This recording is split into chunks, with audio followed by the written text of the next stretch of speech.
Así es que, hermanos, si gusta, nos ponemos de pie, por favor, y vamos a orar para que el día de hoy el Señor traiga la palabra fiel, edificante y buena para su pueblo. Vamos a orar, hermanos, con la intención de que la voluntad del Señor sea en nuestras vidas durante este culto, durante la exposición de la palabra. Está de más recordarles que este es un momento en el cual es de suma reverencia.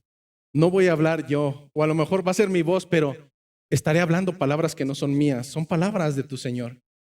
Y las Escrituras nos dicen que donde están dos o más reunidos congregacionalmente en esa postura de identidad, el Señor está en medio de ellos. No estamos delante de cualquier persona, estamos delante de nuestro Rey, estamos delante de nuestro Rey. Así es que a Él nos dirigimos y a Él oramos. Amado Señor, grande eres en misericordia. Señor, tú eres tardo para la ira y tu paciencia es en gran medida amplia para con cada uno de nosotros que caminamos en iniquidad. Pues aún, Señor, no queriendo hacer las cosas de la carne, en muchas ocasiones caemos en ello. Mas gracias a tu palabra que nos da entendimiento, que en nosotros mora tu Espíritu. No necesitamos reclamarlo ni cantarle que venga, Señor. Tú lo has depositado en cada uno de los que te pertenecen. Por tanto, de esa incompatibilidad del espíritu y la carne, el espíritu no permite que la carne haga todo lo que ella quiere. Y por eso te damos gracias, Señor. Te damos gracias porque tienes un tierno cuidado de cada uno de nosotros, porque tú, Señor, cuidas de aquellos los cuales no lo merecen. Y aún, Señor, en tu misericordia, el día de hoy esa misericordia es tan grande que nos permitirás obtener revelación tuya. Pues estamos no solamente hablando de parte de ti, sino estamos hablando delante de ti. Tú, Señor, estás presente. Tú, Señor, estás en medio de tu pueblo. Y por cuanto tú lo has dicho, estoy totalmente certero que así es. Es por ello, Señor, que yo te pido que en cada uno de nosotros encuentres hombres y mujeres irreprensibles e irreprochables, obreros que son aprobados y que realmente tienen conciencia de la importancia de lo que estamos a punto de hacer, de exponer la locura de la predicación, el medio por el cual tu voz se hace audible y penetra hasta lo más profundo de los corazones que a ti te place. Por ello, Señor, te ruego que tomes control de nuestros pensamientos, de nuestras bocas. Aún, Señor, que tomes control de nuestro necio corazón, para que solamente sea tu palabra y solamente sea tu palabra la que inunde nuestros pensamientos y nuestros corazones para confrontación en santidad. Pues recuérdanos, Señor, a cada instante que no es negociable, que estadísticamente no es probable, que sí o sí, solamente aquello que no es inmundo, solo aquello que es santo podrá estar delante de tu presencia. Hoy, Señor, te ruego que sigas extendiendo de tu gracia para convencer de pecado, de justicia, de juicio, aún al corazón más empedernido de este lugar. Obra, Señor, conforme a tu voluntad, conforme a tu benevolencia, en el nombre de Jesucristo. Amén. Sin que tome asiento todavía, vamos a nuestras escrituras al capítulo número 1, versículos 6 al 10 del libro de Gálatas. Vamos a ir a nuestras escrituras. Si no tienes una Biblia en tus manos, de verdad, yo te diría, si no pretendes tomar una, retírate de este lugar. Vuelvo a repetir, si en tus manos no hay una Biblia, yo te diría, si no tienes la intención de tomar una Biblia para hacer lo que hacemos, yo te diría que es mejor que te retires de este lugar. Estás perdiendo tu tiempo. Venimos a este lugar a aprender, a escudriñar, a adjudicarnos palabra que proviene del Señor. Por tanto, en este lugar, desde el más pequeño hasta el más adulto, viene con un solo objetivo y es aprender de la palabra del Señor para ponerla por obra. Dice el libro de Gálatas capítulo 1, versículos 6 al 10. Dice Pablo a la iglesia en Galacia: estoy maravillado de que tan pronto os hayáis alejado del que os llamó por la gracia de Cristo. ¿Para qué? ¿Para qué se alejaron? Para seguir un evangelio diferente. No que haya otro, sino que hay algunos que os perturban y quieren pervertir el evangelio de Cristo. Mas si aún nosotros o algún ángel del cielo os anunciare otro evangelio diferente del que os hemos anunciado, sea anatema. Como ya antes hemos dicho, también ahora lo repito: si alguno os predica diferente evangelio del que habéis recibido, sea anatema. Pues, ¿busco ahora el favor de los hombres o el de Dios? ¿O trato de agradar a los hombres? Pues si todavía agradara a los hombres, no sería siervo de Cristo. Esta es palabra de nuestro amado Señor. Tomen sus lugares, por favor.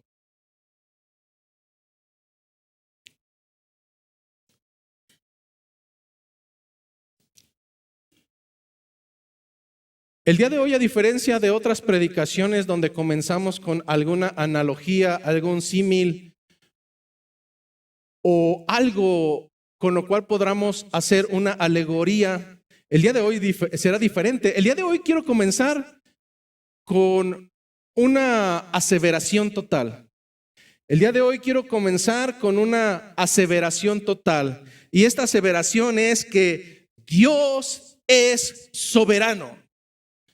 Dios es soberano. No lo digo yo. Esta es la enseñanza que encontraremos a lo largo de cada uno de los libros del fundamento bíblico, pues la Biblia en cada versículo apunta hacia la idea del atributo de que Dios es total y netamente soberano.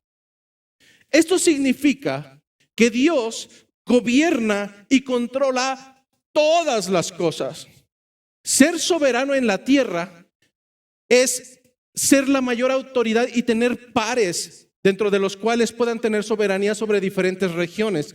Pero cuando hablamos del atributo, de la característica distintiva de nuestro Señor, este atributo de soberanía es una soberanía la cual no tiene pares. No hay otro Dios, no hay otra autoridad, no hay alguien que pueda estar a su nivel. Cuando hablamos de la soberanía de Dios, esto significa que Él gobierna sobre todas las cosas que hay en este universo. Decir que Dios es soberano significa que Él hace su voluntad, que Él realiza todas las cosas y que su voluntad, a diferencia de cualquier otro, no puede ser estorbada. Repito nuevamente, hablar de la soberanía de Dios significa que su voluntad sí o sí se realizará y que todas las cosas están sujetas a su voluntad y que su voluntad no puede ser estorbada. Hablar acerca de la soberanía de Dios es decir que Dios es soberano y que su gobierno está aún en las más pequeñas cosas que existen o que coexisten en este universo. Aún en las más sencillas, nuestro Dios gobierna sobre ellas. El ejemplo más claro lo tenemos en el libro de Mateo, capítulo número 10, versículo 29. El día de hoy quiero leer una versión diferente, sin embargo, vamos a leer Reina Valera. La Biblia de las Américas dice lo siguiente en Mateo 10:29. Comienza haciendo una pregunta. ¿No se venden 2 pajarillos por un cuarto? Hay otras traducciones que dicen, ¿no se venden acaso estos pajarillos por unas cuantas monedas? ¿Por cuántas monedas se vendían esos pajarillos al exterior del templo para sacrificio? Por una insignificancia. Bueno, esos pajarillos dice, y sin embargo, ninguno de ellos caerá a tierra sin permitirlo vuestro Dios. Ninguno, así de insignificantes que son y que valen unas cuantas monedas, ninguno de ellos caerá al suelo muerto si es que no es mediante la voluntad de vuestro Padre. Versículo 30. Y hasta los cabellos de vuestra cabeza están todos contados. Así de soberano es nuestro Señor. Él gobierna no solamente sobre el universo, Él gobierna aún en las cuestiones más pequeñas, y entonces podemos decir que Dios es soberano. Dios es soberano, pues aún en los detalles más pequeños tiene control. Y si Dios tiene control aún en los detalles más pequeños, esto nos puede llevar a asegurar categóricamente que Dios es soberano aún en el proceso de salvación. Esta seguridad no viene de una interpretación personal. Y estoy totalmente seguro que en muchos años y durante muchos años probablemente hemos sido adoctrinados de una manera diferente, mas no con un fundamento bíblico. Mi objetivo en esta introducción es llegar al entendimiento escritural de que Dios es soberano, no solamente en las cosas más pequeñas e insignificantes ante nuestros ojos, sino que aún Dios tiene soberanía y dominio. Él hace como a Él le place, aún en el proceso de salvación. ¿Dónde podemos encontrar uno de esos versículos? Nosotros vamos al libro de Efesios, capítulo número 1, versículo 3 en adelante. Libro a los Efesios, capítulo número 1, versículo 3 en adelante.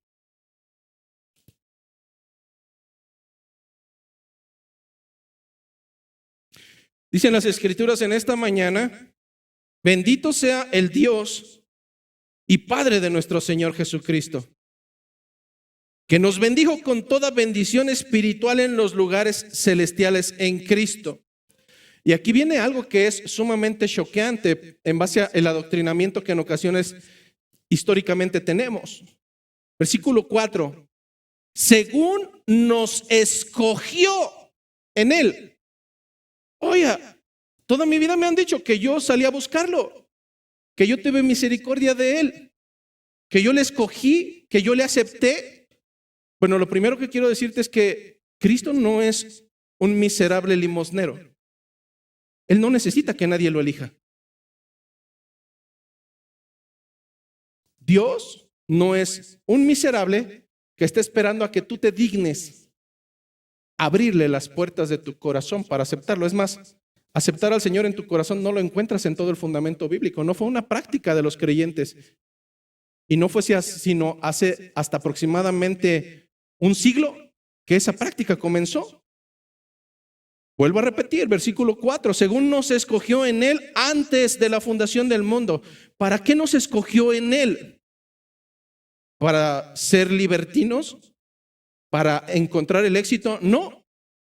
Si nos escogió antes de la fundación del mundo es para que fuésemos santos y sin mancha delante de Él, en amor, habiéndonos predestinado para ser adoptados hijos suyos por medio de Jesucristo, según nuestras buenas obras. ¿O Él sabía que íbamos a ser buenas personas? No, hermano, no hay ni una sola razón. Fue según el puro efecto de su voluntad, para alabanza de la gloria de su gracia, con la cual nos hizo aceptos en Él, amados, en quien tenemos redención por nuestra elección, no, por su sangre, el perdón de pecados según las riquezas de su gracia, que hizo sobreabundar para nosotros en toda sabiduría e inteligencia, dándonos a conocer el misterio de la voluntad según su beneplácito, el cual se había propuesto en sí mismo, de reunir todas las cosas en Cristo, en la dispensación del cumplimiento de los tiempos, así las que están en los cielos como las que están en la tierra. En Él, asimismo, tuvimos herencia, habiendo sido predestinados conforme al propósito del que hace todas las cosas según el designio de su voluntad, a fin de que seamos para alabanza de su gloria, nosotros los que primeramente esperábamos en Cristo. Si nosotros tomamos todo este texto y no solamente un versículo aislado y lo unificamos con el resto de las citas bíblicas que daremos más adelante, no podemos encontrar cabida a una postura decisionista donde somos nosotros los que tomamos el privilegio y la iniciativa de tener misericordia de Dios. La enseñanza bíblica nos habla, y lo que enseñaba Pablo es de que Dios ha provisto salvación a los hombres y lo hace 100% y enteramente por su voluntad, por su voluntad. No somos los hombres los que logramos nuestra salvación a través de nuestras obras. Es Dios, y esta es la enseñanza bíblica, es Dios conforme al beneplácito de su voluntad quien salva a los hombres perversos. De tal manera que cuando hablamos del atributo de Dios llamado soberanía, es Dios quien salva al hombre. En este sentido podemos llegar a una primera conjetura y a una primera conclusión, y esta es que la salvación es determinada, comprada, aplicada y asegurada en Dios.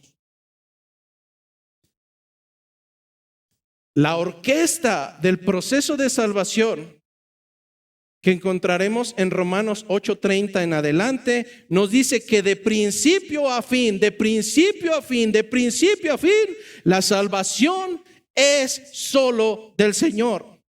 Por tanto, la verdad central de la gracia salvadora de Dios que está defendiendo Pablo a través del texto de Gálatas establece de forma resumida en una afirmación que debemos de tener aún hasta el día de hoy, y esta se centra en decir que la salvación es del Señor. La salvación es del Señor. Sin embargo, la naturaleza del ser humano que nos invade desde el propio Satanás no tiene una tranquilidad en pensar en que todo es y proviene de Dios. Queremos aportar algo, queremos ser propicios para esa salvación. El propio Satanás no quiso ser el ángel más amado, él quiso estar a la estatura de Dios. Esa naturaleza sigue persistiendo hasta nuestros días, y es la naturaleza que se encuentra presente en los Gálatas, en esos judíos que no veían la suficiencia en el propio Cristo. No, ellos no podían pensar que solamente Cristo fuera suficiente. Eso es impensable. Yo tengo que aportar algo, yo tengo que ser parte de ese proceso de salvación. Mis fortalezas, mis habilidades, mis esfuerzos. Bueno, si tú insistes en pensar que algo aportas al proceso de salvación, es verdad, si aportas algo, una vida totalmente nauseabunda, asquerosa y llena de pecado que necesita ser redimida. Es lo único que aportaste, no aportas más.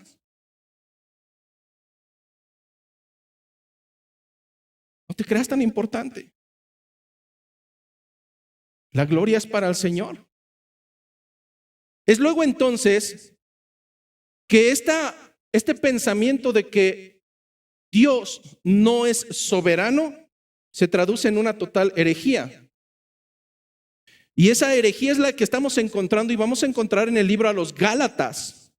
Esto no es otra cosa más que un ataque descarado y flagrante en contra de la soberanía de Dios. Y esto es algo impensable. Pensar que Dios es insuficiente, pensar que el sacrificio de Cristo fue una ineptitud y que entonces por cuanto ese sacrificio y ese intercambio vicario no es suficiente, es ridículamente insuficiente, entonces yo tengo que ayudar. Sí, claro, yo tengo que ayudar. Yo tengo que abrir las puertas de mi corazón. Quiero que en esta mañana te centres no en los Gálatas. Quiero que en esta mañana te centres probablemente en esta actitud pecaminosa de caminar en ingenuidad desconfiando de la soberanía de Dios, renegando de lo que pasa en nuestras vidas, pensando en que no lo merecemos. Hermano, a veces cuando piensas que algo no lo mereces, yo diría, ¿por qué no?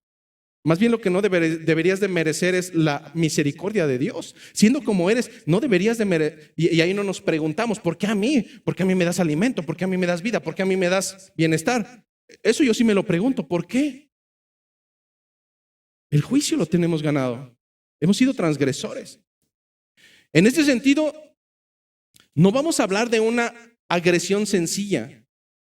Hablar de otro evangelio no es algo simplista, hermano, de verdad. Y a veces lo minimizamos como congregantes y como creyentes o simpatizantes. Y pensamos que cualquier otra doctrina, ay, pastor, no sea exagerado, pues ¿qué tiene de malo? Pues si ellos nada más hacen esto y esto. El día de hoy veremos que esas cuestiones o posturas doctrinales que difieren, aunque sea un poquito, aunque sea 1 miligramo de lo que el Señor, los apóstoles y los discípulos nos enseñaron, es suficiente como para categorizar no solamente a un falso maestro, sino a un falso creyente para juicio eterno. Eso será suficiente. Luego entonces, una agresión tan grave como traer otro evangelio, una agresión tan grave requiere de una respuesta tajante y requiere de una respuesta que sea totalmente contundente y que no tenga cabida para la tolerancia. Cuando hablamos de la fidelidad de Cristo, cuando hablamos de la fidelidad o de la infidelidad hacia el evangelio, hermano, no puede haber cabida para la tolerancia, no la puede haber. Puede haber tolerancia en que probablemente llegues tarde, de que te estés durmiendo durante el culto, pero la infidelidad de traer otro evangelio, no es que haya otro evangelio, la infidelidad de ser partícipes de otro evangelio no tiene tolerancia, no hay un umbral a la tolerancia. Y esto es lo que nos demuestra Pablo a través de una carta que es sui generis, que es totalmente atípica, no es común. En cualquiera otra de las cartas de Pablo encontraremos que alrededor de los versículos 3, 4, hablando por ejemplo de Romanos, de Efesios, hablando primero a los Corintios incluso, encontraremos que comúnmente llegando a este número de versículos o a este segmento, lo común en Pablo, y no solamente en Pablo, sino en aquellos creyentes del tiempo de Pablo, según la costumbre, era encontrar palabras de agradecimiento, de acción de gracia, e incluso una doxología, una adoración total y plena hacia el Señor. Eso no lo encontramos en Gálatas. No encontramos palabras de aliento, no encontramos palabras de reconocimiento, no encontramos palabras de exaltación al Señor como la entrada del documento escritural.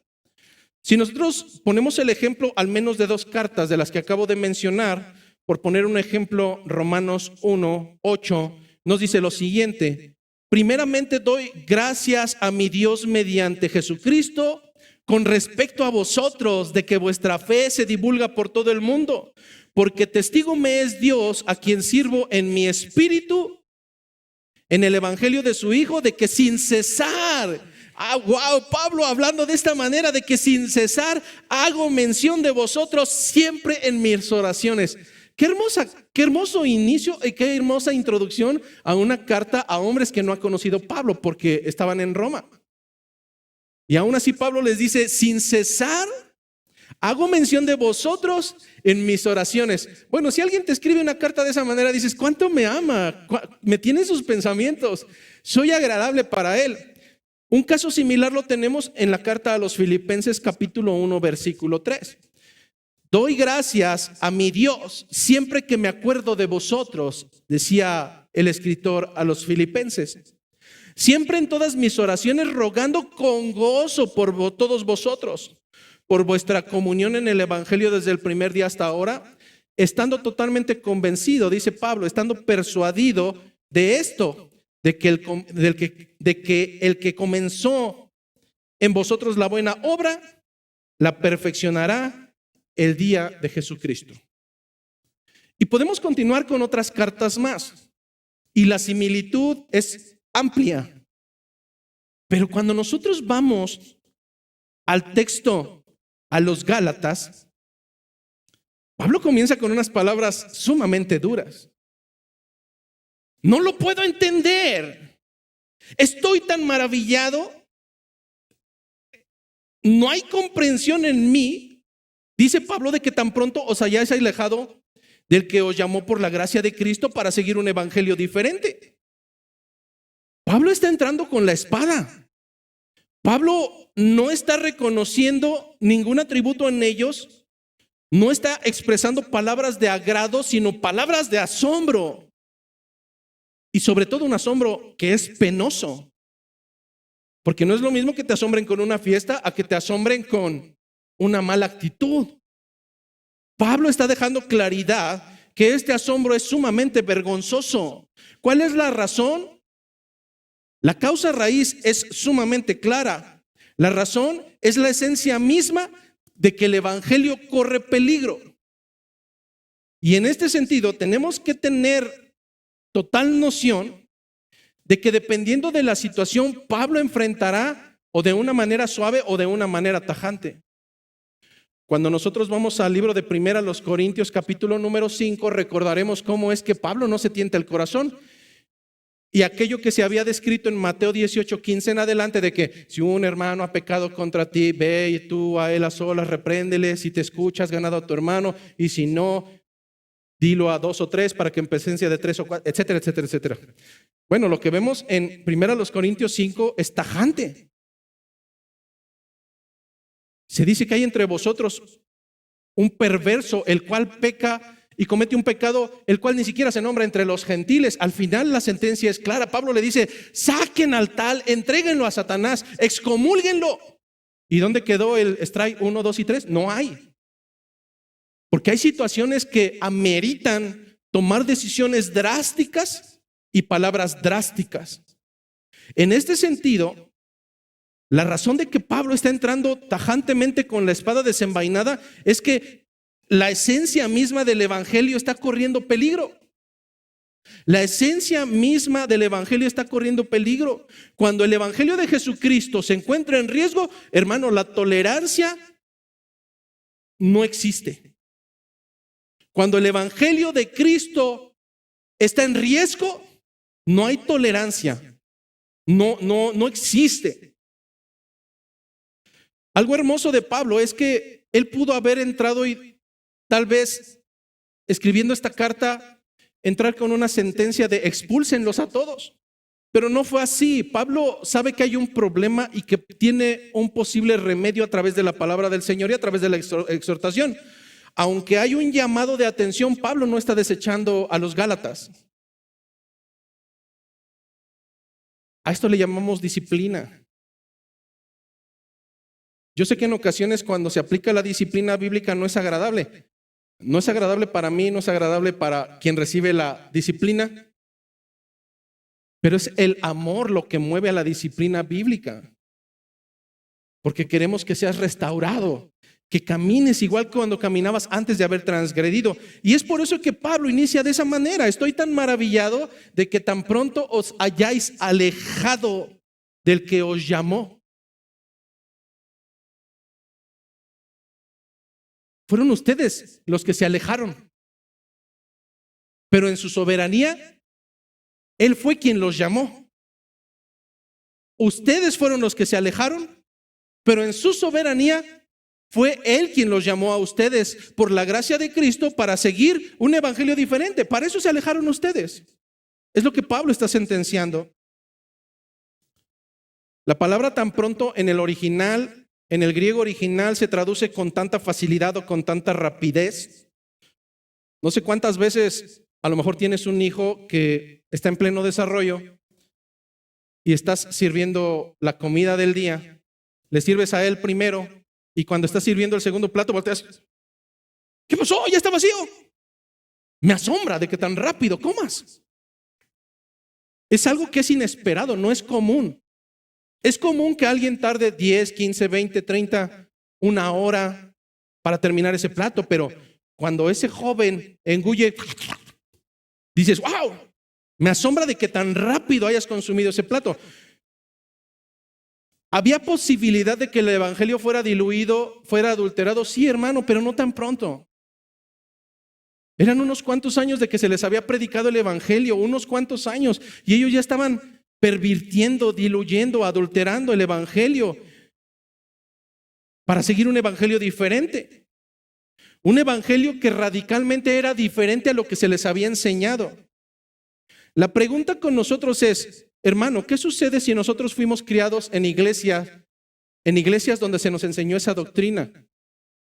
Bueno, yo te diría que en ocasiones incluso esas iglesias no lo hacen con alevosía y ventaja, lo hacen con desconocimiento escritural. Pero sin lugar a dudas, cuando al Señor le place darte nueva revelación, no porque haya una nueva revelación, sino que tenías algunas escamas en los ojos y ahora puedes ver el evangelio de Cristo totalmente claro, sería una total tontería regresar a Egipto donde eras esclavo. Hay pastores que allá me gustaban las alabanzas, que eran mucho más movidas. Y en el momento que ansíes Egipto, regresa ahí. Es que aquí son muy serios. Es que si extrañas Egipto, regresa a Egipto. Pero algo que nos va a enseñar Gálatas es que no podemos salir de la esclavitud o simplemente haber nacido en libertad e insistir neciamente en regresar a la esclavitud. Eso es ilógico. Eso es ilógico. En este sentido, ¿qué es lo que había enseñado Pablo unos cuantos años atrás?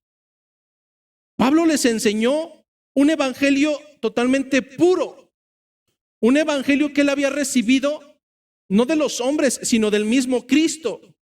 ¿Cuál era este evangelio? Este evangelio se centraba en el postulado de decir que el hombre no es justificado por las obras de la ley. El hombre no es justificado por las obras de la ley, sino solo mediante la fe en Cristo Jesús. Suena muy sencillo, ¿no? Pero como a nosotros nos gusta lo complicado, decimos, no, ¿cómo que nada más creer en Cristo? ¿Cómo? Bueno, en el libro de Santiago, capítulo 2, nos dice que tú dices creer en Dios. Y también los demonios creen y tiemblan. ¿Cuál es la diferencia? En que la fe se traduce en una sujeción que trae evidencias. En que la fe sin obras es una fe muerta. A ver, pastor, ya me cuatrapié. Entonces tenemos fe y tenemos obras. Y usted me está diciendo que la salvación no es por obras, sino por fe. Estoy totalmente seguro que eso dije. Sin embargo, en esta ecuación, el orden de los factores sí altera el producto. En esta ecuación, el orden de los factores sí altera el producto. Porque usualmente el mundo dirá, las obras son el medio para que obtengas la fe y la salvación. Las Escrituras nos enseñan lo contrario. Que la fe es por gracia. Es un regalo inmerecido que el Señor te dio porque tú eres incompetente e incapaz. Porque por más que su pueblo se esforzó durante más de 1500 años, lo único que lograron fue entender que eran incompetentes para cumplir los 613 postulados de la ley mosaica. Y aquel que incumpliera uno era como si hubiera violado toda la ley, tenía condenación. Entonces, ¿dónde quedan las obras? Cuando tú compras un árbol de manzanas, tú no esperas que dé uvas. Cuando tú compras un árbol de manzanas, no esperas que dé tunas. Cuando tú compras un árbol de manzanas, tú esperas que sí o sí ese árbol dé manzanas. Cuando tenemos niños o esposas que les gustan los animalitos, mi esposa insistía en tener perritos pequeños, chiquitos. Y entonces cuando muere uno de nuestros perritos, Chihuahua, ella quería nuevamente un perrito pequeño. Y fuimos a donde por fin encontramos una persona que vendía perritos. Y era una cosita pequeñita, así chiquitita.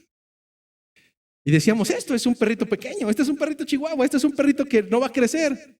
2 meses después, ¡pum! Esto no es un chihuahua.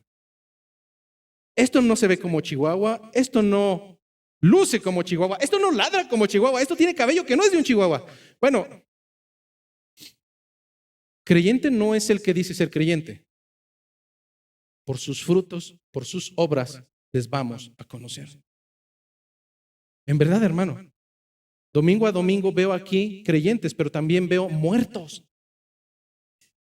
Muertos totalmente espirituales, muertos, totalmente muertos. Los veo domingo a domingo y veo un hombre o una mujer que sentado es un muerto espiritual.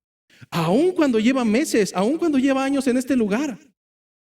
Sus frutos dan evidencia de que aún es un gentil, de que no hay una nueva vida en Cristo. ¿Por qué? Porque el vivir en Cristo, de modo que aquel que vive en Cristo, nueva criatura es. No, él sigue siendo el mismo. No hay frutos, no hay evidencias. Oiga, tráigame un chihuahua. Esto no es un chihuahua. ¿Cómo te puedes dar cuenta que eso no es un chihuahua? Porque no tiene características de chihuahua. Esto es un cristiano, esto es un creyente, esto es un hijo de Dios. No tiene características, no tiene comportamientos, no tiene frutos de un creyente. No es un creyente.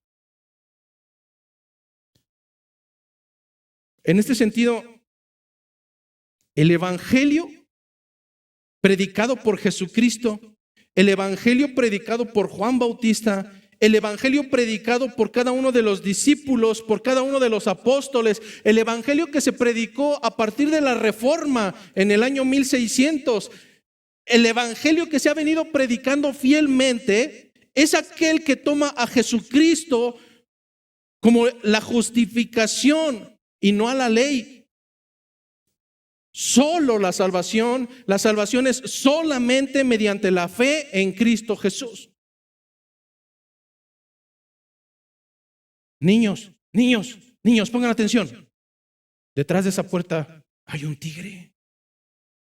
Hay un leopardo, esta mañana lo metimos ahí. Hay un leopardo y si tú abres la puerta te va a morder, te va a comer, te va a destrozar. ¿Me crees? Sí. Pero resulta que siempre está el maloso de la iglesia ahí. Y abre la puerta. ¿Ven cómo no hay nada? ¿Por qué sé que no me creyó? Porque sus obras delatan que no había una creencia. Así son los demonios, así es el ingenuo, así es el falso creyente. Dice creer y tiembla delante de la voz de Jesucristo, pero no se sujeta. No hay evidencias, no hay frutos, no encuentras esa evidencia que dé cuenta de que en verdad lo es. ¿Cómo es que este evangelio podemos llegar a la categorización de que es solamente a través de la justificación, no de la ley, sino mediante la fe que es en Cristo Jesús? Es sencillo. Voy a leer al menos 3 citas bíblicas que lo cimentan y pudiera continuar toda la mañana, pero no hay tiempo. Romanos capítulo 3, versículo 21. Romanos 3, 21 me dice, pero ahora, aparte de la ley, se ha manifestado la justicia de Dios, testificada por la ley y por los profetas. La justicia de Dios por medio de la fe en Jesucristo para todos los que creen en Él. Porque no hay diferencia, por cuanto todos pecaron y están destituidos de la gloria de Dios. Versículo 24. Siendo justificados gratuitamente por hacer una oración al frente. No dice eso. Dice, siendo justificados gratuitamente por su gracia mediante la redención que es en Cristo Jesús. Siendo justificados gratuitamente por su gracia mediante la redención que es en Cristo Jesús. Eso nos dice Romanos 3. ¿Qué nos dice Efesios 2:8? Nos dice prácticamente lo mismo. Efesios capítulo número 2, versículo 8. Porque por gracia. ¿Qué es la gracia de Dios? Es un regalo inmerecido. Es algo que Él te brinda, no es algo que ganaste, no es algo que tú te esforzaste, no. La gracia de Dios es un regalo inmerecido, porque por gracia sois salvos por medio de la fe.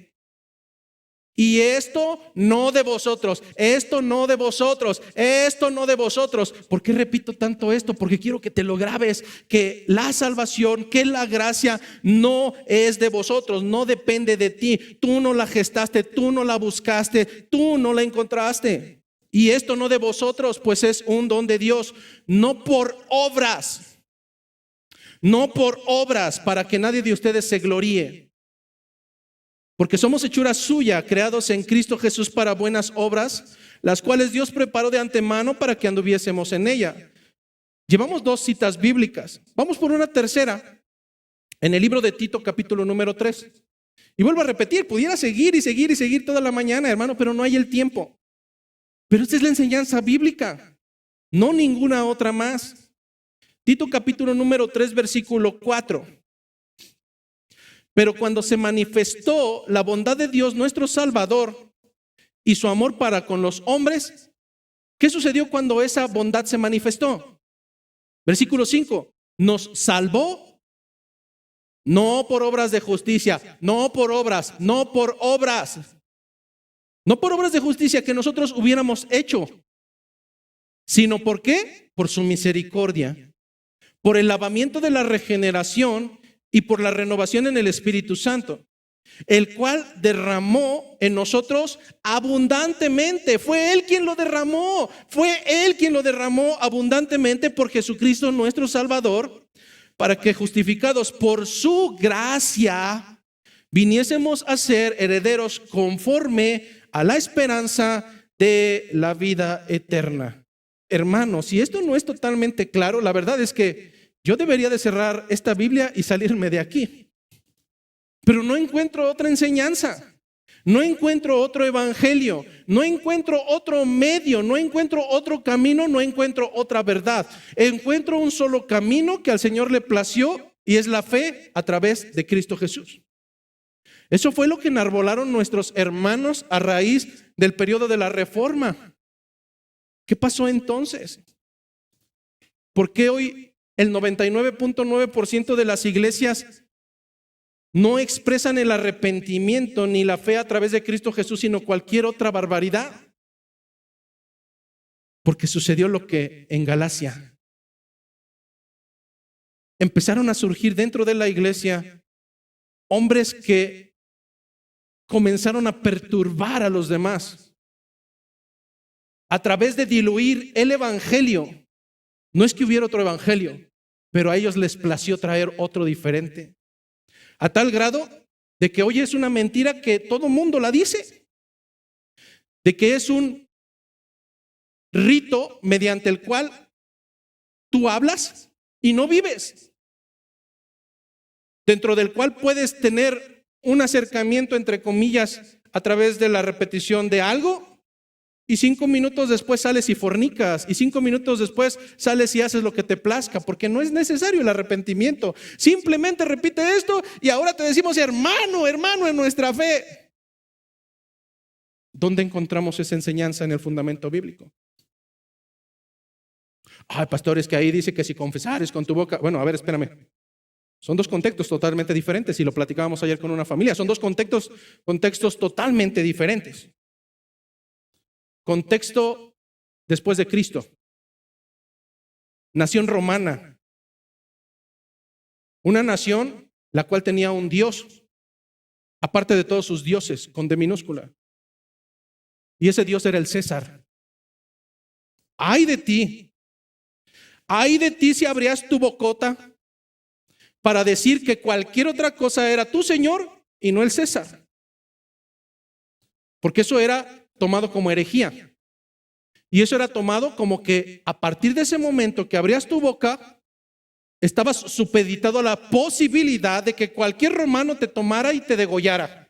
Que cualquier romano te tomara y te lanzara al foso de los leones. Que cualquier romano te tomara y te crucificara por blasfemo, por decir que Cristo es tu Señor y no que el César. Contexto número 1. Contexto número 2. Pásale. ¿Quién más dijo yo? Usted también. Órale, pásale. ¿Qué es lo peor que puede pasar en una iglesia cuando tú pases al frente? ¿Qué es lo peor? ¿Que te aplaudan? ¿O que te aplaudan muy fuerte? ¿Que te abracen? No son los mismos contextos. En el tiempo de Jesucristo, cualquiera que confesaba al Señor con su boca era porque realmente tenía las túnicas bien puestas. No los pantalones, no había. Pero era alguien que tenía realmente las túnicas bien puestas, porque decía, sí, Jesucristo es mi Señor y estoy dispuesto a que pase lo que pase, pero Él es mi Señor. ¿Tú crees que alguien que ponía en riesgo su vida iba a caminar de una manera perversa? No. Era alguien que literalmente estaba convencido. Tenía la certeza, tenía la convicción de lo que se espera, la convicción de lo que no se ve. En este sentido, cuando Pablo está hablando de esta problemática de su tiempo, exclusivamente se centraba en el hecho de que los creyentes, los gálatas, abandonaron la gracia de Dios y lo hicieron por voluntad propia, a fin de dedicarse a una postura herética llamado judaísmo, y la cual viene cargada altamente de un concepto que llamamos como legalismo, una postura religiosa que subsiste hasta nuestros días, el legalismo impartido por los falsos maestros. Muchas veces has escuchado hablar de este concepto y probablemente es confundido. En ocasiones, cuando hay una iglesia bíblica, dicen, es una iglesia legalista. No, espérate, el concepto está mal aplicado. Para definir lo que es legalismo, primero definiré lo que no es legalismo y daré 3 cosas que no son legalismo. Primer cosa que no es legalismo, preocuparse por tu santidad. Preocuparte por tu santidad no es legalismo. Es obedecer un mandato del Señor. El Señor, por cuanto es santo, nosotros debemos de ser santos. Si bien el Señor nos ha dado una santidad imputada, nosotros tenemos que ejercer una santidad progresiva. Tú prendes la televisión y la televisión no es mala. Tú eliges si ves pornografía o si ves algo que sea edificante. Tú enciendes la radio o enciendes tu teléfono celular. Tú decides. Ahí sí tú decides. Es el único lugar donde tú decides. Tú decides si lo llenas de porquería mundana o lo llenas con cánticos espirituales. Entonces, preocuparnos por nuestra santidad no es legalismo. Ese es un mandato del Señor. Legalismo no se traduce en preocuparte por tu santidad. ¿Qué otra cosa no es legalismo? Legalismo no es tomarse en serio la ley moral de Dios. Hablar de los 10 mandamientos. Para resumirlo. ¿Seguir los 10 mandamientos será legalismo? No, hermano, no es legalismo. Eso debería de estar en nuestro ADN si es que el Espíritu de Dios mora en nosotros. Si el Espíritu de Dios mora en nosotros, entonces yo no me haré imagen, yo no me haré un Dios ni lo adoraré, porque yo tengo un Dios.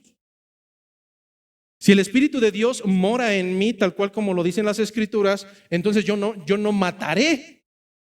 Yo no mato porque sea una legalidad, no mato porque ese ADN está dentro de mí, es parte. Entonces, tomar en serio la ley moral de Dios no se traduce como en ser legalista.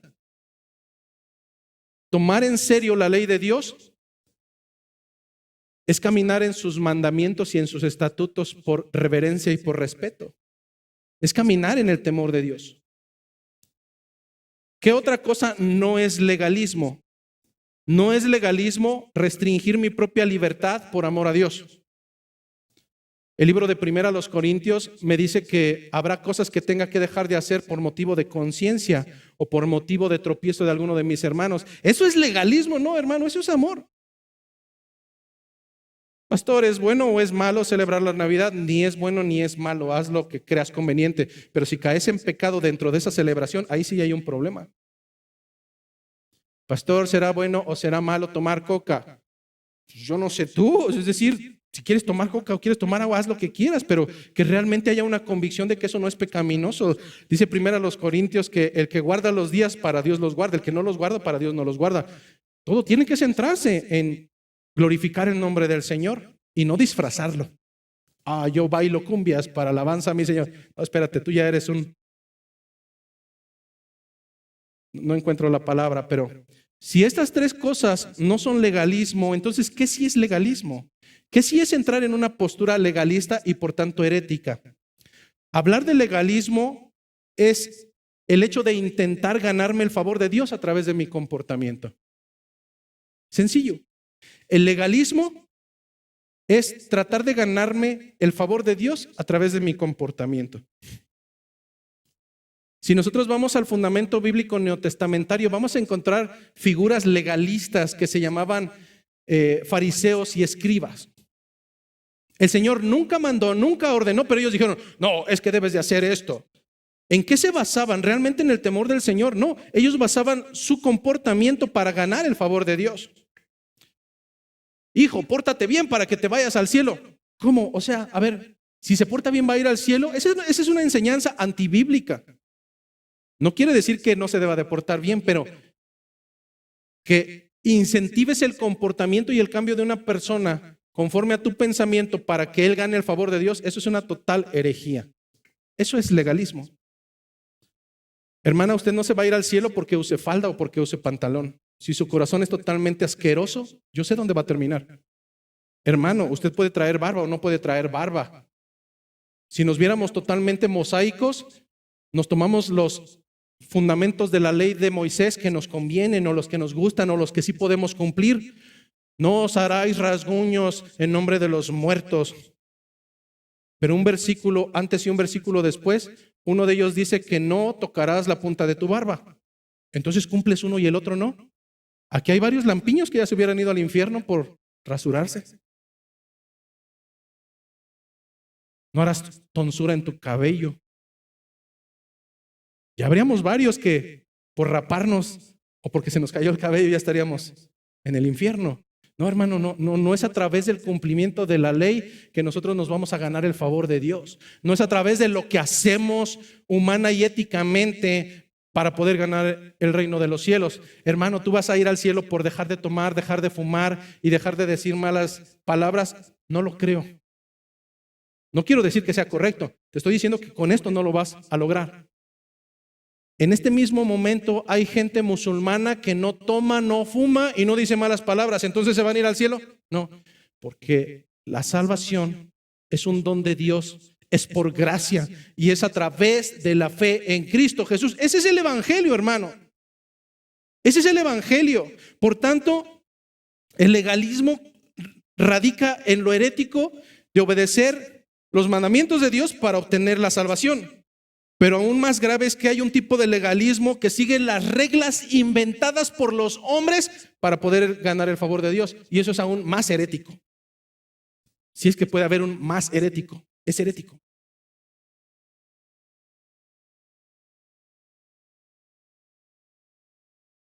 Yo me acerqué con usted y le dije por amor a sus hermanos, porque hay algunos que son débiles y que son inmaduros.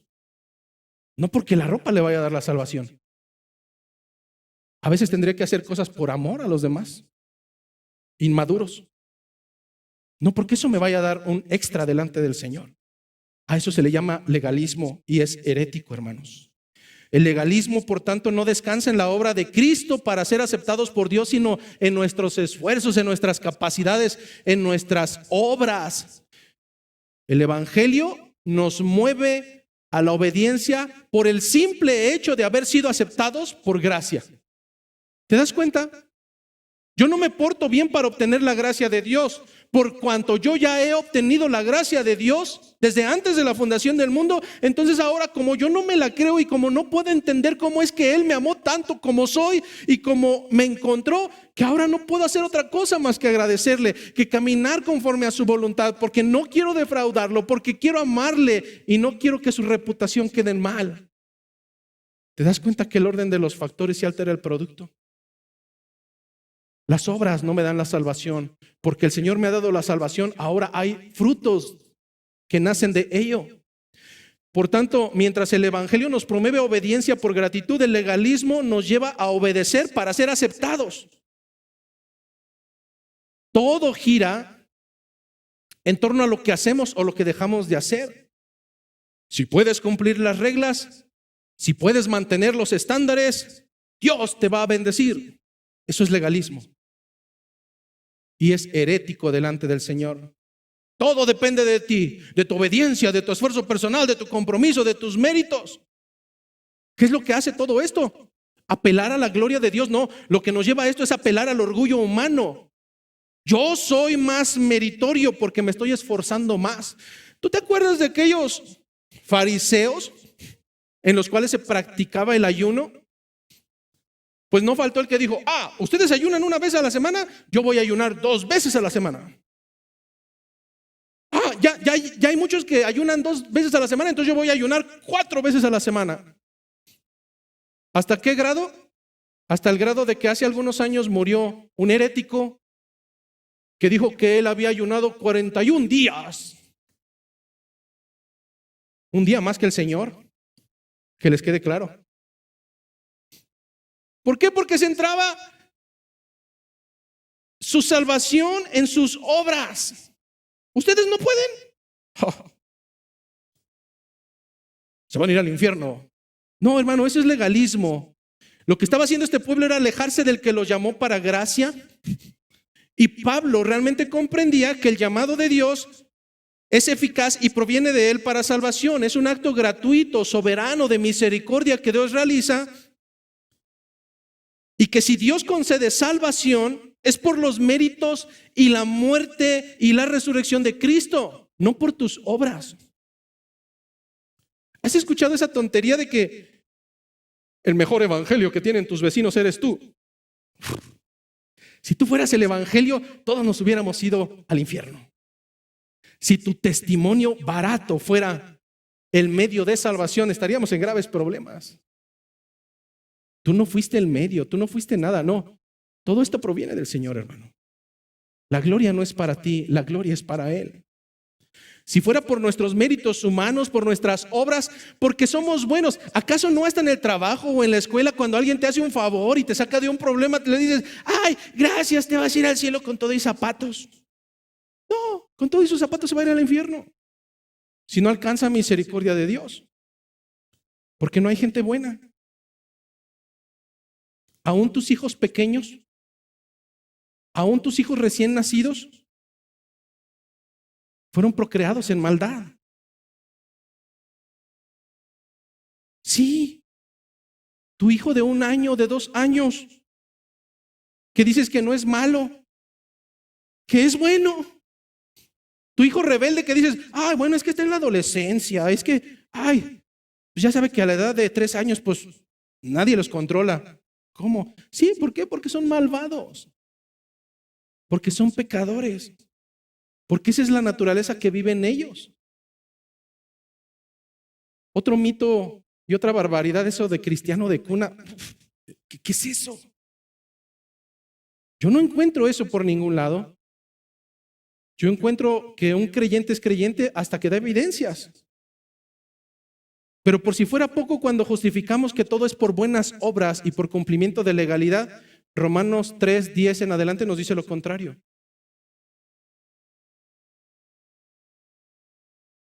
Romanos 3:10 dice, como está escrito, no como yo lo pienso, no como yo considero, no, dice, como está escrito. Romanos 3:10 dice, como está escrito, no hay justo ni aún uno. Hermano, no lo hay. Ese compañero de trabajo que es tan bueno que solamente le falta ser cristiano, eso es una aberración lo que estás diciendo. No hay justo ni aún uno, ni uno. Como está escrito, no hay justo ni aún uno. No hay quien entienda, no hay quien busque a Dios. Todos se desviaron, a una se hicieron inútiles. No hay quien haga lo bueno, no hay ni siquiera uno. Esa es la radiografía espiritual del ser humano. Lo que me están diciendo las escrituras es que el Señor, como buen médico, hizo una radiografía espiritual de cada uno de los seres humanos y encontró que no hay justo ni aún uno, que no hay quien entienda, que no hay quien busque a Dios, que todos se desviaron, que aún se hicieron inútiles, que no hay quien haga lo bueno, que no hay ni siquiera uno.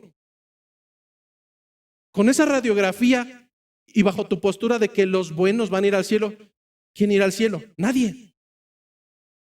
En primera, porque no hay justo ni aún uno, y en segunda, porque la salvación no es por obras. Así es que traer un evangelio diferente es añadir perversidad. Lo que hicieron los judaizantes fue añadir requisitos, ceremonias, parámetros antiguos, requisitos previos y necesarios para la salvación. Porque vieron que el evangelio de la salvación a través de la fe en Cristo era incompetente. Habría que ayudarle. Y cuando cada uno de nosotros pensaría que estoy predicando para los Gálatas, no, estoy predicando para ti. En verdad, estoy predicando para ti. Porque pensarás que probablemente estoy predicando para los mormones, que en el siglo pasado se les ocurrió que, ay, Aquí en América también hubo otro evangelio. De hecho, en la página oficial de Church of Jesus Christ, que es la página de ellos, el postulado inicial dice que es un nuevo evangelio. ¿Te das cuenta de la aberración? Pero no necesita ser tan descarado para ser catalogado como herético. Te voy a dar al menos 4 posturas modernistas que probablemente en alguna de ellas estás cayendo hoy. Y que al igual que el judaísmo o los judaizantes y al igual que el legalismo, son herejías por cuanto pervierten, diluyen el evangelio verdadero de Cristo. Primera postura, el famoso evangelio de la prosperidad. No se centra en la salvación por Cristo.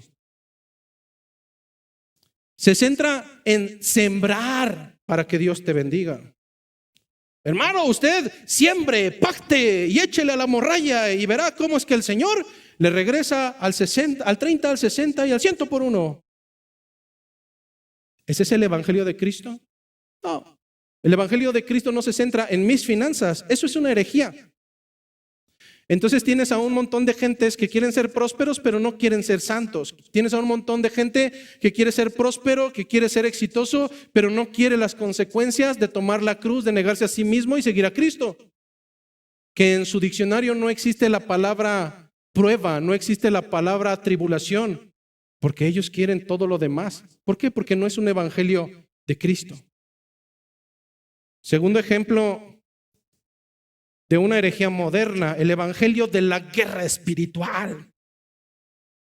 Hermanos, tráiganse sus panderos y sus banderas la semana entrante, pero elijan los listones de acuerdo a su aura para que comencemos la guerra espiritual. Mujeres, tráiganse el cabello suelto y van a empezar a hacer cosas raras porque estamos en una guerra espiritual. Es incorrecto el decir que no peleamos contra carne ni contra sangre, sino contra potestades, etcétera, etcétera, etcétera. No está mal. El problema está en que Jesucristo salió por la puerta y ahora el centro no es Cristo, el centro son los demonios. Ahora Satanás es más importante. Es que el enemigo, es que el enemigo. Y es que engañaste a tu esposa, ¿por qué? Porque el enemigo. Pues entonces tráelo a él a juicio, tráelo a él a que se arrepienta. Tú no, mi niño, tú estás bien. Eso es una herejía. Quien tiene que arrepentirse es el pecador, no cualquier otra persona. Y lo más preocupante de esta postura modernista es que seguramente son analfabetas bíblicos porque no han leído el libro de Job.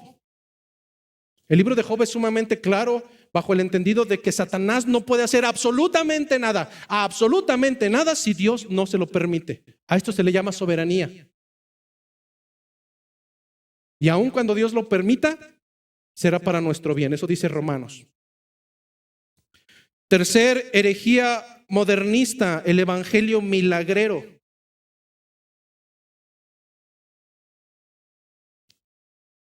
Usted no se arrepienta, hermano, usted no se arrepienta. Si está enfermo, por favor, todos los enfermos pasen al frente. Y resulta que el 99.99 de la iglesia está acá al frente.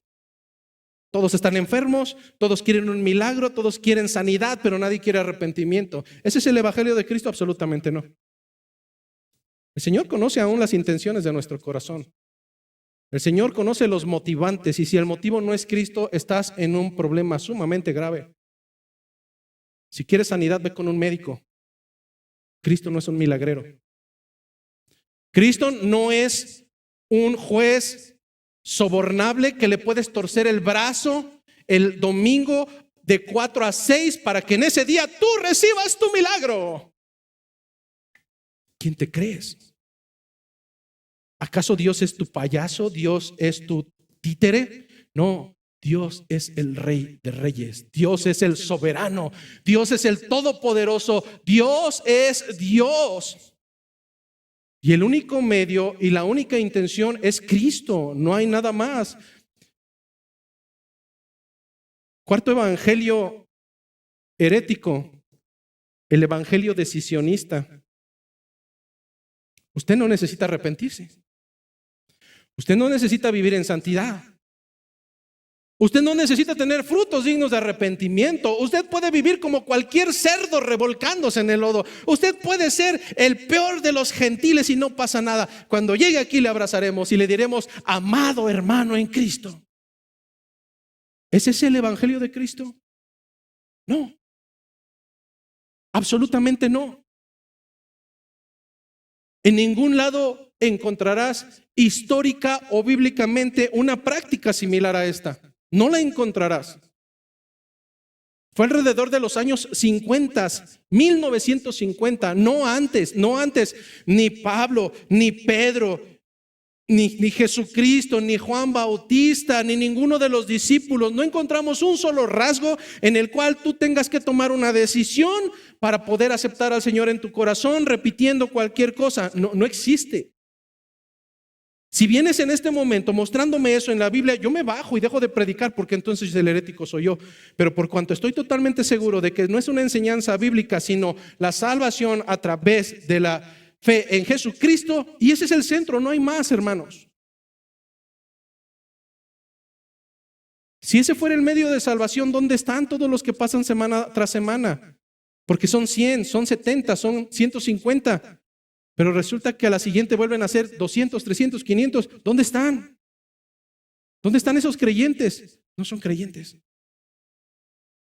Son hombres y mujeres emocionalistas que por presión social o por alguna cuestión hacen lo que los demás piden que hagan, pero no hay un fundamento. La respuesta entonces, o la pregunta más bien, y casi vamos terminando, ténganme paciencia, vamos a acabar un poco tarde, pero prefiero terminar el día de hoy. Entonces la pregunta, pastor, nos dijo que hay evangelio de la prosperidad, solo por mencionar algunos, de la guerra espiritual, de los milagreros, de los decisionistas, de los de pare de sufrir, etcétera, etcétera. Entonces hay otros evangelios, no. Versículo 7, no es que haya otro evangelio, sino que algunos que os perturban quieren pervertir el evangelio de Cristo. ¿Qué es lo que sucede? Perturbar es igual a alterar el orden establecido. Lo que está diciendo Pablo es que hay algunos que, alterando el orden establecido, quieren adulterar el evangelio de Cristo. Y en verdad, hay gente en nuestra historia cristiana que han sido hermanos hermosos en Cristo, pero eso no quita que hayan dado mala enseñanza, por cualquier razón. Pero en cuanto el Señor te da una verdad bíblica y la corroboras a raíz de las Escrituras, no te pido que estés de acuerdo conmigo. Yo te pido que estés de acuerdo a las Escrituras, que estés de acuerdo a la voluntad del Señor. Por tanto, adulterar, que se traduce como añadir o quitar, está penado por Dios. De hecho, en el libro de Apocalipsis encontraremos en el último capítulo 2 juicios. El primero de ellos es que aquel que añada, el Señor lo castigará enviando plagas. Y aquel que quite, será raído del libro de la vida. Traducción, será maldito. Cualquiera que añada o quite, no importa qué tan poquito sea o qué tan mucho sea, hermano. La intención es que si adulteras el evangelio de Cristo y predicas otro evangelio, estás condenado al infierno. Quisiera decirlo con palabras lindas, pero no las hay. Si tú predicas otro evangelio o sigues otro evangelio, déjame decírtelo con la palabra más dulce para que no te me ofendas, te vas a ir al infiernito. Y no es un lugar grato. ¿De qué sirve que te predique que vas a estar bien? Que vas a ser sano, que el Señor te va a quitar tus dolencias. ¿De qué sirve que te predique que tus bolsillos van a estar llenos? ¿De qué sirve que te predique que vas a ser exitoso si al final del camino serás un exitoso en el infierno, un adinerado en el infierno o alguien que tiene sanidad en el infierno? Hermano, tenemos que buscar las cosas de arriba, no las de la tierra. El postulado y la justificante más barata que escuchamos de continuo es: no pasa nada. Es que fui a otra iglesia, pastor, donde, bueno, sí son sanos, pero no son perfectos. ¿Has escuchado esa tontería? Bueno, pastor, es que pues ninguna iglesia es perfecta. Pues allá danzan, pero nada más. Son nuestros hermanos en Cristo, nada más. Es que, hermano, yo lo que veo en la enseñanza de Pablo es diferente a lo que tú piensas. Es sumamente y abismalmente diferente a lo que tú piensas. Cada que llega una persona nueva a este lugar, cuando platicamos en aquel arco, les pongo un ejemplo bien sencillo. Imagina por un solo segundo que tú estás preparando un delicioso plato de comida y le caen 10 gramos, solamente 10 gramos de excremento a ese plato. 10 gramos, no más. 10 gramos, ¿cuánto es? Es menos que la punta de esta uña. 10 gramos solamente le cayeron de excremento a ese plato. ¿Se lo darías a tu esposo?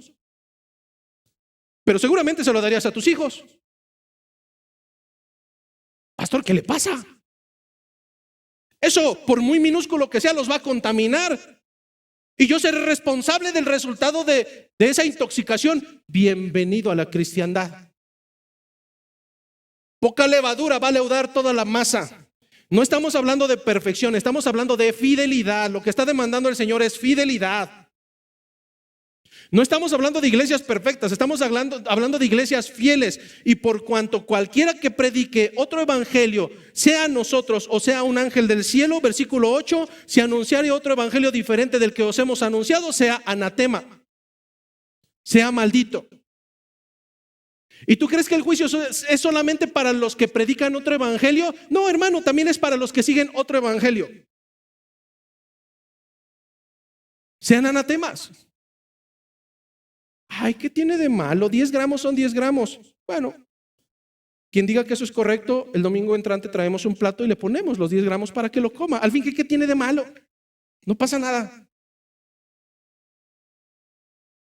Pablo pone dos ejemplos hipotéticos y que son literalmente no posibles para dejar en claridad que si aún un ángel, estamos hablando de alguien que escucha la voz de Dios y la cumple así. Hágase tu voluntad en la tierra como en los cielos. ¿Cómo se cumple allá? Lo que allá dice el Señor se cumple así. Lo que dice aquí es, bueno, pues es que sí, pero no. Un ángel escucha y obedece. No hay gramo para la desobediencia. Pablo dice que si aún un ángel del cielo o nosotros, está hablando de él mismo que está totalmente convencido y tiene las marcas en su cuerpo del evangelio de Cristo. Si aún un ángel, hipotéticamente hablando, o nosotros os predicamos un evangelio diferente, seamos anatemas, seamos malditos, seamos condenados, seamos destruidos en el infierno eterno. Pero Pablo del versículo 8 al versículo 9 pasa de lo hipotético a lo real. Como antes os he dicho, también ahora lo repito, si alguno, ahí ya está tirando la piedra. Ay, ese Pablo, ¿por qué tira indirectas? No, Pablo era un caballero, un siervo de Dios, no como los siervos y hombres de Dios de hoy. No, Pablo estaba lanzando la piedra sabiendo de quién estaba enfrente. Si un ángel del cielo o alguno de nosotros os anuncia un evangelio diferente, sea anatema. Como ya se los he dicho antes también, ahora se los repito. Está diciendo Pablo, si alguno os predica diferente evangelio del que habéis recibido, sea del mismo modo maldito. Pablo no está echando indirectas, Pablo está siendo directo. Pablo sabe a quién le va a quedar el saco. Pablo sabe quién es el transgresor y por eso está hablando de una manera tan tajante y directa. Así es que los judaizantes serían precisamente estos falsos maestros que serían destinados para destrucción a causa de su herejía condenatoria. Cientos de veces, o no tal vez cientos de veces. Ya cuando hay un poquito más de confianza, hay gente que se me acerca y, oiga, pastor, ¿por qué usted es tan duro en el púlpito, hombre?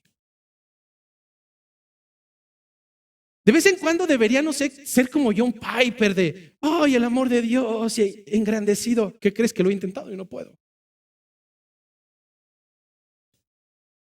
Lastimosamente o benéficamente te tocó alguien que saca la espada en el púlpito, pero siempre que se acercan es con la intención de que suavicemos el evangelio. Pastor, es que vienen nuevas personas y se van a ir. Hermana, pues que se larguen. Es que no vamos a predicar otro evangelio. Es que no vamos a predicar cualquier tontería como para agradarte. Es que mi trabajo no es ser un bufón. Es que mi trabajo no es ser Chabelo para ser amigo de todos los niños. No, hermano, veme bien. El Señor me llamó a pastorear una iglesia, a pastorear a su pueblo, dando su palabra independientemente de qué tan dura pueda ser esta. En ocasiones tendrá que ser tan dura para quebrar ese corazón necio. Pero Pablo lo define netamente. Pablo sabe que si él comienza a suavizar el evangelio, entonces lo que acaba de decir caería sobre él, porque él comenzaría a suavizar, a diluir un evangelio diferente y ahora él sería el anatema, él sería el maldito. Pero no sucede así. Pablo deja claridad en el último versículo: pues busco ahora el favor de los hombres o el de Dios. Pues busco ahora el favor de los hombres o el de Dios, o trato de agradar a los hombres, pues si todavía agradara a los hombres no sería siervo de Cristo. ¿Por qué hay tantos evangelios, hermano? Y no es que haya otro evangelio de Cristo, ¿por qué hay tantas maneras? ¿Te das cuenta que aquí somos un promedio de 150, mientras ahorita en otro mismo lugar hay 500, 600, 700, 1000, 1200, 1600, 2000? Porque cada evangelio tiene sus propios creyentes. Cada falso maestro tiene a sus falsos creyentes. Cada iglesia herética tiene a sus seguidores heréticos que ansían. Las iglesias del evangelio de la prosperidad no están llenas de gente que es ingenua, están llenas de personas que ansían, que aman, que desean y que harán lo que sea necesario para obtener ganancias financieras. Ellos tienen el predicador que ellos quieren. Las iglesias milagreras no están llenas de gente que tiene noción del verdadero evangelio, están llenas de gente que ansía, anhela y desea aquello terrenal que le traerá placer para su vida cotidiana. Y podemos continuar con muchos ejemplos, pero si algo encontramos en Pablo es que la motivación de Pablo, si justamente en el pasado, siendo judío, era agradar a los hombres, trayendo cada vez más golpeados a esos seguidores de Cristo y pidiendo cartas, no solamente para ir aquí, sino voy a ir hasta Damasco. Ahora Pablo comprende que ya no es un servidor de los hombres. Lo fue durante mucho tiempo. Pero ahora Pablo se considera siervo de Jesucristo. No como los siervos de Dios actuales. No, un siervo. La palabra en el original se traduce como esclavo.